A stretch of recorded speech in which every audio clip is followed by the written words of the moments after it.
ոլորտը կարգավորող սահմանադրական լիազոր մարմին հանդիսացող հանրային ծառայությունը կարգավորող մարմնին հեծի կառավարիչներն ու ղեկավարները տևական ժամանակ պարզապես կեղծ հաշվետվություններ են ներկայացրել։ Ինչը ուղղակիորեն նաև ազդել է սակագնի ձևավորմանը։ Երկրորդը հենց իր բնականոն գործունեությունը իրականացնելու համար իր կողմից իրականացվող գնումների, մատակարարումների, ձեռքբերումների գործընթացները արել է խիստ կողմնակալ, խտրական գնումների գործընթացների, այդ թվում նաև ՀՑԿՀ կողմից սահմանված նորմերին խիստ հակասող ձևաչափերով, դրանով ստեղծելով տնտեսական փակ մենաշնորհային արժեշղթա եւ գերշահույթների միգրացիա է կատարել հեծից դեպի Տաշիր ընկերությունների խմբին ուղիղ կամ անուղղակիորեն փոխկապակցված այլ տնտեսվարող սուբյեկտներ եւ տարիներ ի վեր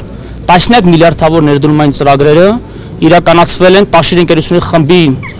աֆիլիացված տնտեսական միավորների կողմից փակ պահելով էներգետիկ համակարգում որևէ երրորդ խաղացողի ներգրավումը եւ դրանով իսկ խոչընդոտելով ոլորտի զարգացմանը։ Երրորդ կարևորագույն խնդիրը կարելի ասել դա մեր կառավարությունից, ՀՑԿՀ-ից ու հանրությունից հեծի իրական տեխնիկական էներգետիկ կարողությունների վատթար ծայրահեղ վատթար վիճակի թաքցնումն է եղել,